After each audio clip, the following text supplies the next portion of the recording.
It all started on a Wednesday. Midweek slump, coffee machine broken, the office buzzing with the kind of low-level misery you only get in tech startups. I work at NovaTech, a mid-sized company in Boston that likes to think it's the next Google. Truth is, it's more like Google's awkward younger cousin that still lives in its parents' basement. I was in the kitchen, just grabbing a sad granola bar from the vending machine when she walked in. Late 20s, maybe early 30s. She had dark hair tied back in a ponytail, a blue jacket that looked like it had seen better days, and a bag from some local catering service slung over her shoulder. She was small, barely 5 feet, but there was something sharp about her, like she was sizing up the room without even meaning to. She gave me a polite nod as she headed to the table to set down the lunch orders. I nodded back, but before I could even think of saying anything, Trevor swooped in. Now, Trevor's the kind of guy who peaked in college. Tall, loud, always wearing overpriced polos like he's on his way to a golf course. He's technically our team lead, but everyone knows he spends more time brown-nosing the execs than actually doing his job. And of course, he's got his little entourage, Brent, the wannabe comedian, and Oliver, who just laughs at whatever Trevor says like it's gospel. "Hey there, DoorDash," Trevor said, leaning on the counter like he thought he was charming. "You get lost on your way to the lobby?" The girl barely glanced at him. "Delivery for the 3rd floor," she said, her tone flat. Trevor smirked. "Oh, I get it. You're one of those side hustle warriors, right? Grinding for that paper while dreaming of TikTok fame?" I cringed. Brent snickered. Oliver chimed in with some half-mumbled joke about gig economy millionaires. The girl didn't even flinch. She just kept unpacking the food, her movements quick and efficient. But Trevor wasn't done. "Hey, careful with those bags," he said. "Wouldn't want you to trip and make us miss lunch." "Yeah, can't have that," Brent added, stepping closer. He nudged one of the containers on the table, causing it to wobble precariously. "Oh, oops. Didn't mean to do that." The girl paused, her hand hovering over the next bag. She looked up, her hazel eyes narrowing slightly, but she said nothing. Oliver, emboldened, picked up a napkin from the stack she'd set down. "Hey, think you missed a spot," he said, tossing it onto the floor. "Mind getting that for us?" Trevor laughed. "Yeah, isn't that part of the service? Full delivery and cleanup?" The girl stayed silent, her expression unreadable. She bent down not for the napkin, but to adjust one of the bags that had shifted. As she stood up, Brent's elbow accidentally caught the edge of her tray, sending a container tumbling to the floor. Soup spilled everywhere, the lid rolling under the counter. "Oh no, my bad," Brent said, his tone mockingly apologetic. "Guess you're going to have to replace that." She froze for a moment, then calmly set down the tray she was holding. Without a word, she grabbed some paper towels and began cleaning up the mess. Her movements were methodical, almost mechanical, but I could see the tension in her shoulders. I wanted to step in to say something, but I didn't. Maybe it was cowardice. Maybe it was the exhaustion of dealing with Trevor's crap every day. Either way, I just stood there holding my damn granola bar like an idiot. Trevor wasn't done. "You know, if you smile more, you might get better tips. Just some friendly advice." That's when she looked up. Not at Trevor, but at me. Her eyes were this piercing shade of hazel, and for a second, I felt like she was daring me to speak up. Then she went back to her work, ignoring Trevor entirely. The door swung open, just as Brent opened his mouth to add another jab. In walked Alec Morgan. Now, Alec's our CEO. Kind of a big deal, but not in the way you'd expect. He's not the flashy type, more like the quiet genius who'd rather code than talk to people. Nobody sees him much, and when he does show up, it's usually unannounced. The room went dead silent. Trevor straightened up so fast you'd think someone had pulled a string in his back. "Oh, hey Alec, didn't see you there." Alec didn't say anything at first. He just looked at the delivery girl, his expression unreadable. Then he said, "Is everything okay here?" His voice was calm, but there was an edge to it. The girl smiled, just a small, knowing smile, and said everything's fine. "Just finishing up." Alec nodded, but his eyes flicked to Trevor for a split second. I swear, you could feel the temperature in the room drop. As the girl packed up her empty bag and headed for the door, Alec stepped aside to let her pass.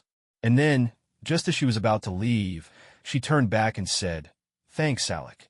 It wasn't the words themselves that were strange. It was the way she said them. Familiar. Comfortable. Like she'd known him for years. Trevor opened his mouth to ask something, but Alec cut him off. Get back to work, he said, his tone leaving no room for argument. As everyone scattered, I couldn't stop thinking about that moment. Who was she? And why did she talk to Alec like that? I didn't have the answers yet, but I had a feeling I was about to find out. The break room incident stuck with me the rest of the day. I couldn't focus. It wasn't just Trevor's obnoxious behavior. It was the way Alec looked at that delivery girl, and the way she looked at him. Like there was a story there. Something deeper. I figured I was overthinking it. Alec's always been a bit of a mystery. The guy's a genius, no doubt about it, but he's also a total recluse. Nobody knows much about his personal life. He keeps conversations strictly professional and doesn't do small talk. For all I knew, the delivery girl was some cousin or family friend. But then Friday rolled around, and everything got even weirder. Trevor, Brent, and Oliver were in rare form that morning. I overheard them in the break room, cracking jokes about the delivery girl. They were convinced she was some struggling college dropout trying to make ends meet. Trevor kept calling her Catering Kathy, and Brent did this over-the-top impression of her that had Oliver doubled over with laughter. Maybe she's working 2 jobs to pay off her OnlyFans debt, Trevor snorted, slapping the counter. I gritted my teeth. It was one thing to let them get away with their usual nonsense, but this felt different. Meaner. And after the way Alec had looked at Trevor on Wednesday, I couldn't shake the feeling that this was going to blow up in his face sooner or later. Still, I kept my head down. Confronting Trevor in front of his goons never ended well. Around noon, Alec showed up on our floor again, which was already unusual. Twice in 1 week. That was unheard of. He was dressed casually, in his usual jeans and hoodie combo, but there was this tension about him, like he was keeping something bottled up. I was sitting at my desk, pretending to work, but mostly refreshing Reddit, when Alex stopped by Trevor's cubicle. Trevor, Alex said. Trevor spun around in his chair, grinning like an idiot. Hey, Alec, what's up? Need something? Alex's expression didn't change. I need you to join me in the conference room. Bring Brent and Oliver. That wiped the grin off Trevor's face. Sure thing, boss. Everything okay? Conference room, Alec repeated, already walking away. The entire office went quiet. Everyone knew something was up, but nobody dared say anything. I watched Trevor and his cronies shuffle out of their cubicles, their earlier bravado replaced by nervous glances. As soon as they disappeared into the conference room, whispers broke out. Do you think they're in trouble? What did they do this time? Maybe Alec finally got tired of Trevor's crap. I wanted to know what was happening as much as anyone else, but there was no way I was getting involved. I figured whatever Alec had to say, it wasn't going to end well for them. They were in there for almost an hour. When they finally came out, Trevor's face was bright red, Brent looked like he'd been slapped, and Oliver wouldn't even make eye contact with anyone. Alec walked out last, calm as ever, and went straight to his office without saying a word. Trevor stomped back to his desk, muttering under his breath. Brent and Oliver followed, looking like scolded children. Nobody knew what had been said in that room, but the atmosphere had definitely shifted. Trevor, who usually strutted around like he owned the place, spent the rest of the day sulking. Brent and Oliver kept their heads down, avoiding everyone. I thought that was the end of it. Maybe Alec had overheard their jokes and decided to put them in their place. It wouldn't be the first time Trevor had crossed a line. But then, right before 5 p.m., the delivery girl showed up again. I was at my desk, packing up for the day, when I saw her walk in. She wasn't carrying food this time, just a small leather bag slung over her shoulder. She headed straight for Alec's office, like she knew exactly where she was going. I couldn't help myself. I stood up, pretending to stretch, and watched as she knocked once and walked in without waiting for an answer. She was in there for maybe 10 minutes. When she came out, Alec followed, his expression unusually relaxed. He walked her to the elevator, and as the doors closed, I swear I saw him smile. Not the polite, professional smile he gave during meetings. This was different, genuine. Trevor must have seen it too, because as soon as Alec turned around, he shot me a look. Did you see that? Trevor hissed, his voice low. See what? I asked, playing dumb. She's not just some delivery girl, Trevor said, his eyes narrowing. There's something going on with her and Alec. I'm telling you, man, She's playing us? I raised an eyebrow. Playing us? What are you talking about? Think about it, Trevor said, leaning closer. She's been here twice this week. Alec never lets anyone just waltz into his office. And now he's walking her to the elevator, like she's royalty? Something's not right. I shrugged. Maybe she's an old friend. Or family. Who cares? But Trevor wasn't listening. He was already plotting. I could see it in his face. That's when I realized this wasn't over. Not by a long shot. The next week started quietly enough. Trevor and his crew were still sulking from whatever had happened in the conference room with Alec. For once, the office felt almost peaceful. But I knew Trevor too well. He wasn't the type to let something go, especially if it bruised his ego. Sure enough, by Wednesday he was back at it. Something's off about her, Trevor said, leaning against my cubicle like we were best friends. I didn't even bother pretending to be interested. Who? I asked, scrolling through an email. You know who? The delivery girl, Trevor said, lowering his voice like we were talking about state secrets. She has a name, I replied. Oh yeah? What is it? I opened my mouth to respond, but then I realized that I didn't actually know. I'd heard her speak maybe twice, and neither time had she introduced herself. Exactly, Trevor said, smirking like he'd just won a debate. Nobody knows anything about her, but she just walks into Alec's office like she owns the place? Come on, man. Doesn't that seem weird to you? No, I said flatly. You're the only one who cares, Trevor. Maybe focus on your actual job for once. Trevor narrowed his eyes, but didn't say anything. He stalked off, probably to gather Brent and Oliver for another round of conspiracy theories. The whole thing was starting to get on my nerves. I didn't know who the delivery girl was, and honestly, I didn't care. But Trevor? He was like a dog with a bone. And when he got obsessed with something, it always led to trouble. Sure enough, trouble came knocking the very next day. It was lunchtime, and I was sitting at my desk when I heard Trevor's voice echo across the office. Delivery's here, he called out, loud enough for everyone to hear. I looked up and saw her standing by the front desk, holding a paper bag. She looked as calm as ever, but I could see the slightest tension in her jaw. Trevor sauntered over, followed by Brent and Oliver, grinning like he'd been waiting all day for this. Back again, huh? Trevor said, blocking her path. You must really like it here. I'm just doing my job, she replied, her tone clipped. Sure, Trevor said, nodding like he didn't believe her. But it's funny, isn't it? You spend more time here than most of our contractors. Makes a guy wonder. She didn't respond. Instead, she tried to step around him, but Trevor shifted, blocking her again. Hey, don't rush off, he said, his voice dripping with fake friendliness. I've got a question for you. What's your deal with Alec? You two old friends or something? The office went dead silent. Everyone was watching now, their eyes darting between Trevor and the girl. Even Brent and Oliver looked uncomfortable, though they didn't say anything. She stared at Trevor for a long moment, her expression unreadable. Then she smiled, a small, almost amused smile, and said, You really want to know? Trevor nodded, his grin widening. Oh, absolutely. Enlighten us. All right, she said, her voice steady. I'm Alec's wife. You could have heard a pin drop. Trevor blinked, clearly caught off guard. What? You heard me, she said, her tone calm but firm. I'm Alec's wife. For a second, nobody moved. Then Brent let out a nervous laugh. Good one, he said. You're joking, right? She didn't answer.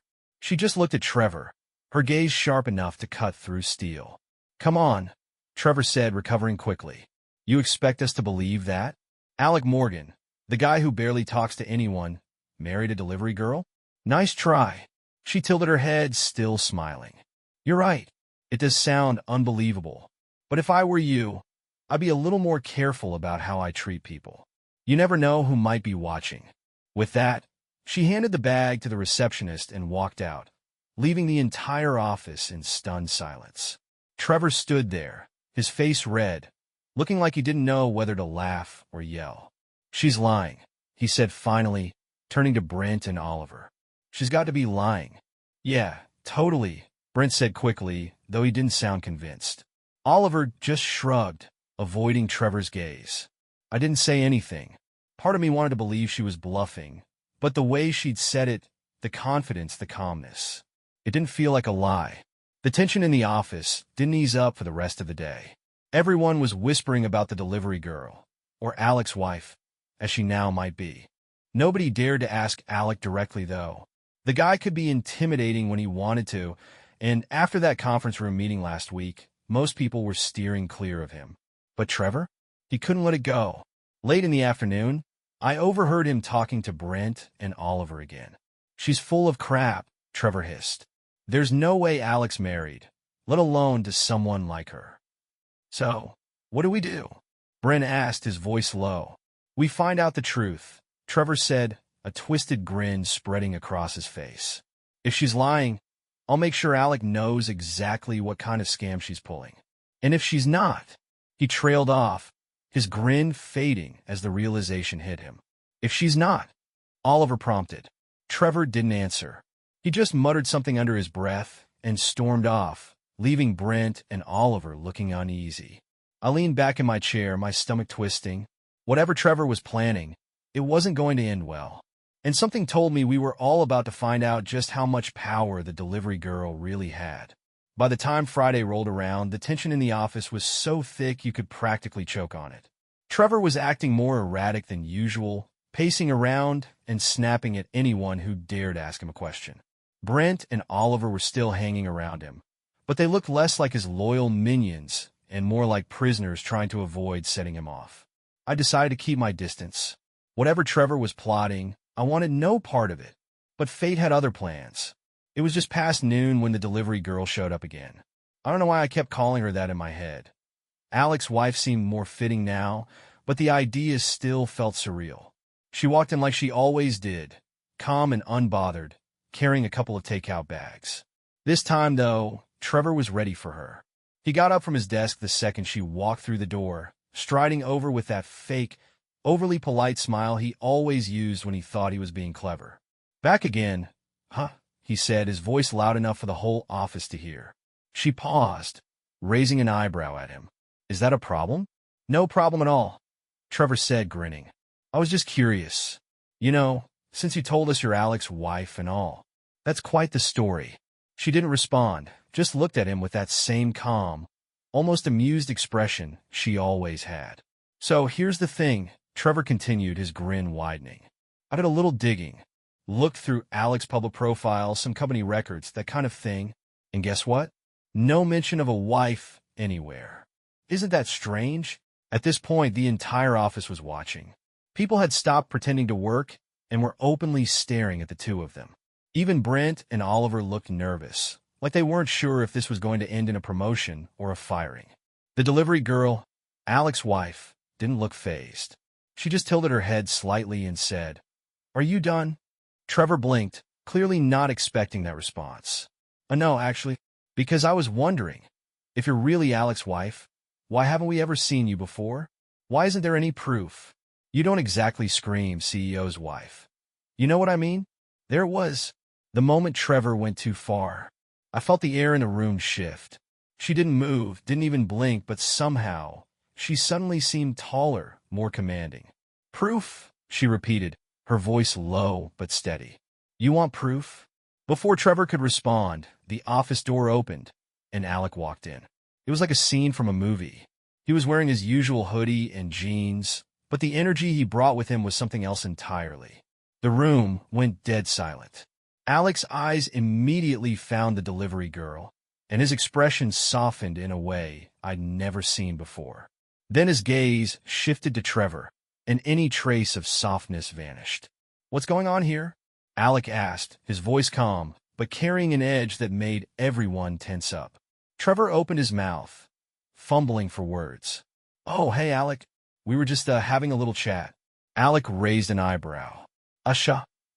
Trevor nodded quickly. "Yeah, just getting to know your wife better. You know, since she's been around a lot lately."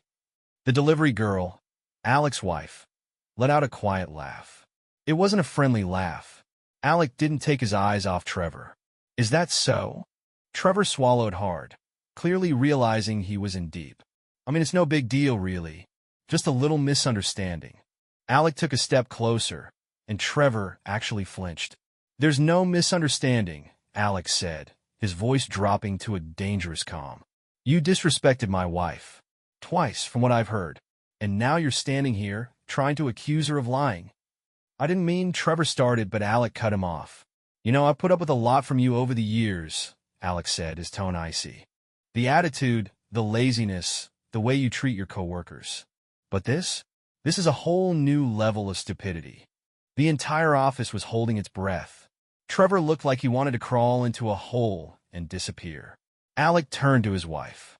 Do you want me to handle this? Or do you want it? She smiled, a real smile this time, warm and genuine. I think you got it covered. Alec nodded and turned back to Trevor. You're fired. Trevor's jaw dropped. Wait, what? You heard me, Alec said. Pack up your things and get out. Security will escort you if necessary. But Alec raised a hand, silencing him. You don't get to talk your way out of this. Not this time. You've had plenty of chances, Trevor. This is the last straw. Trevor looked around the room, desperate for someone to back him up. But nobody said a word. Even Brent and Oliver avoided his gaze. You can't do this, Trevor said weakly. I can, Alec replied. And I just did. Trevor stood there for a moment, like he couldn't believe what was happening. Then he turned on his heel and stormed out, slamming the door behind him. Alec let out a quiet sigh and looked around the room. Does anyone else have a problem with my wife? The silence was deafening. Good, Alec said. Then he turned to his wife and offered her his arm. Ready to go? She took his arm, smiling up at him. Ready. As they walked out together, I couldn't help but smile. Trevor had finally gotten what he deserved, and I just witnessed one of the most satisfying moments of my life. But as I sat back down at my desk, one thought lingered in my mind. I really needed to learn her name. The office was a different place after Trevor was fired. For the first time in years, there was actual peace. Brent and Oliver kept their heads down, doing their best to blend into the background, and the usual undercurrent of Trevor's toxic energy was gone. People smiled more. Conversations sounded lighter. It was like a weight had been lifted off everyone's shoulders. But there was still one unanswered question hanging in the air. Who exactly was Alec's wife? Over the next week, the rumor mill went into overdrive. Everyone had their own theory. She's probably some big-name executive from another company, someone speculated. No way, another person said. She's way too down-to-earth for that. Maybe she's a secret investor? I heard she used to work here years ago, someone whispered. Like, way before Alec became CEO. The theories only got wilder as the days went on, but nobody knew the truth. Alec, of course, didn't say a word. He was as calm and focused as ever, going about his day like nothing had happened. Then, on a Thursday afternoon, the mystery was finally solved.